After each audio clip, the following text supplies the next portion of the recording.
ፈጣሪ የተቆጣበት እስኪመስል ድረስ የፀሐዩ ሐሩር የሚጠብሰው የእነብሴው ዞባር በረሃና የቦረናው ለጋ ወርቄ በረሃ ለምልክት አንድ ዘለላ አረንጓዴ ሳር የማይገኝባቸው አስፈሪ ገጽታ የተላበሱ ቦታዎች በርዝማኔው ልብን የሚያሸብረው የአባይን ድልድይ ተሸክመዋል።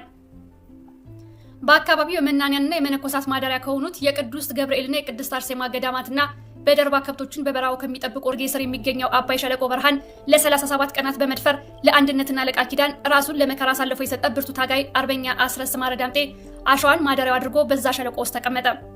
የአማራን የህልውና ትግል ከተቀረቀረበት አደጋ ለማውጣት በጽናት የታገለው አርበኛ አስረስ ማረ ዳምጤ ከመጋቢት 2 እስከ ሚያዝያ 9 2017 ዓ.ም ለ37 ቀናት እጅግ መራር የትግል ጊዜያትን በመቋቋም ከመርጦ ለማርያም መካነ ሰላም የሚወስደውን የአባይ ድልድይ ጠላት ካስቀመጣቸው ጠባቂ ውሾች ጉሮሮ በመንጠቅ በአማራ ፋኖ በጎጃምና በአማራ ፋኖ በወሎ ወይም ቤት አማራ ቁጥጥር ስር እንዲውል አድርጎ የአንድነቱን መንገድ ከፈተ። አስተውሎትና ዕውቀት ሀብቶቹ ናቸው። የተረጋጋው የትግሉ መሪ በመከራዎች ይጸናል፣ ፈተናዎችን ይሻገራል። የማይጋፈጠው የማይታገለው ችግር የለም። ከዓላማው ፈቀቅ የማይለው ጀግና የአባይ ሸለቆ በረሃን ቤቱ አድርጎ የማይነጉ የማይመሹ የሚመስሉ ረጃጅም ቀናትን ማሳለፍ ሌላኛው የበረሃውን ግብግብ ተያያዘው።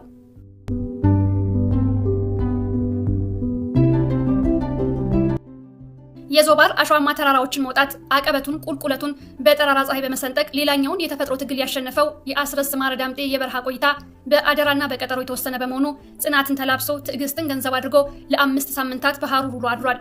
ከወራት በፊት እየተጠናቀቀ በመጣው የአማራ ፋኖ አንድነት ምስረታ መስመሮች ክፍት እንዲሆኑ ታቀደ። የመሪዎች መዳረሻ ባይታወቅም መነሻቸውና መንገዳቸው ቀድሞውኑም በሚስጥር የተያዘ ነበር።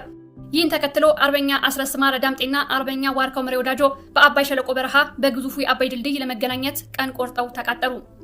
አርበኛ ዋርካው ምሬ ወዳጆ የአንባሰል ተራራዎችን አቋርጦ ጎጃም ለመድረስ ቀናትን የወሰደ ረጅም የእግር ጉዞ ማድረግ ነበረበት። አስረስ ማረ ዳምጤም በአገዛዙ ተላላኪዎች የተያዘውን ድልድይ አጽድቶ ወንድሙ ዋርካው ምሬ ወዳጆን ለመቀበል ከጎጃም እምብርት ተነስቶ የእነብሴን በረሃ ለሁለት እየከፈለ ይመር ቡናያን፣ እነጉዚ፣ ቁራራት፣ ዞባራይ ቋንዳን ተረግጦ አባይ ድልድይን ሲቆጣጠር ከታሪካዊ ቀጠሮ 36 ቀናትን ፈጥኗል። ሁሉም ነገር በታቀደለት ፍጥነት እየሄደ ነው። የሚጠበቀው የዋርካው ምሬ ወዳጆ የቦረናን አለቶች አልፎ ከታሰበለት ቦታ መድረስ ሲሆን በስራ መደራረብና በመንገዱ እርዝማኔ ምክንያት ዋርካው ቢዘገይም አርበኛ አስረስ ማረ የአባይን ደም የመሰለ ውሃ እየጠጣ ድንጋይ ተንተርሶ አሸዋን ጥፎ እየተኛ ከእባብና ጊንጥ ጋር እየተጋፈጠ ከአባይ ሸለቆ ብርጌድ አመራሮች ጋር በጽናት የወንድሙን መምጣት ይጠባበቅ ነበር። ያ ጊዜ ፈታኝ ጊዜ ነው። በረሃብ የደከሙ ጉልበቶች፣ በሙቀት የዛሉ ክንዶች፣ በወባ በሽታ ተጠቅተው ትግሉ ሌላ ትግል ወልዶባቸው የማይዘነጋ ከኮሶ የመረሩ ቀናቶች አልፈዋል። ጽናት፣ እምነት፣ ወንድማማችነትና አንድነት በሚጠይቀው አብዮት ሁሉን የተሰጠው ብርቱ ሰው የደከመውን እያበረታ የታመመውን እያሳከመ ወንድሞቹን አጠንክሮ ከብርታቱ እያካፈለ 37 ቀናት በዋለበት በተኛበት በረሃ ህመሙን ህመም አድርጎ ስቃዩን ዋጥ አድርጎ አርበኛ አስረስ ማረ ዳምጤ አርበኛ ዋርካው ምሬ ወዳጆን በመጠበቅ በትዕግስት ቆይቷል። ከራያ ጎጃም ለመድረስ 9 ሌትና ቀን የተጓዘው ዋርካው ምሬ ወዳጆ በጉዞ መካከል ያረፈበት ቀን የለም። እርምጃዎቹ ፈጣኖች ናቸው። ወደፊት ይምዘገዘጋል። የቀጠሮ ጊዜ ደርሷልና ከፊቱ የተሰደሩ ቋጥኞች፣ የተገተሩ ተራሮች፣ ውጠው የሚያስቀሩ ሸለቆዎች አልበገሩትም። ያስከተለውን ሰራዊት ይዞ ከፊት ይጣደፋል። የዛሬዋ ቀን ልዩ ናት። ማምሻውን ድንገት የበረሃው አየር ተቀየረ። ሰማዩም በደመና ተከለለ። ንፋሱ ግራና ቀኝ ያፋጫል። የሚጣበሰው ሙቀት ቀዘቀዘ።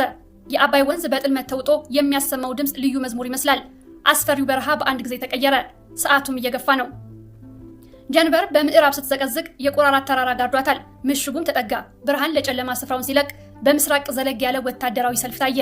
እንደ ዘንዶ እየተሳበ ወከሌን ወደ ኋላ እየተወ አባይ ድልድይን ተጠጋ።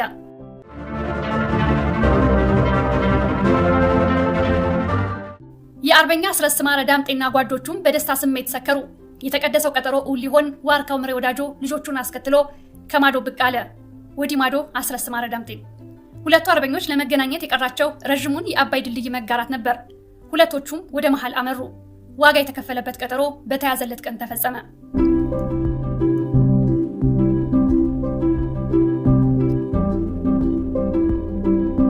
ሰላሳ 37 ቀናትን የታመነው አርበኛ አስረስ ማረ ዳምጤ የአማራን ሕዝብ ምልክት የሆነውን ተወዳጁን አርበኛ ዋርካው ምሬ ወዳጆን በጎጃም ምድር ተቀበለ። ተቃቅፈውም ናፍቆታቸውን ተወጡ። ሰዓታትን የወሰደ ምሽትን ተጋርተው ተጫውተዋል። በሳቅ የደመቀ ጓዳዊነት ሳይለያቸው ፍጹም ተከባበሩ። አርያም ሆነው አንድነትን አሳዩን።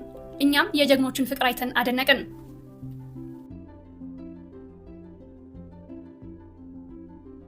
ውሸት የሚመስል እውነት፣ ድራማ የሚመስል ግብግብ በተፈጸመበት የአባይ ሸለቆ እንደ ሰደድ እሳት የሚንቀለቀለው ቀትር በደመና ተሸንፎ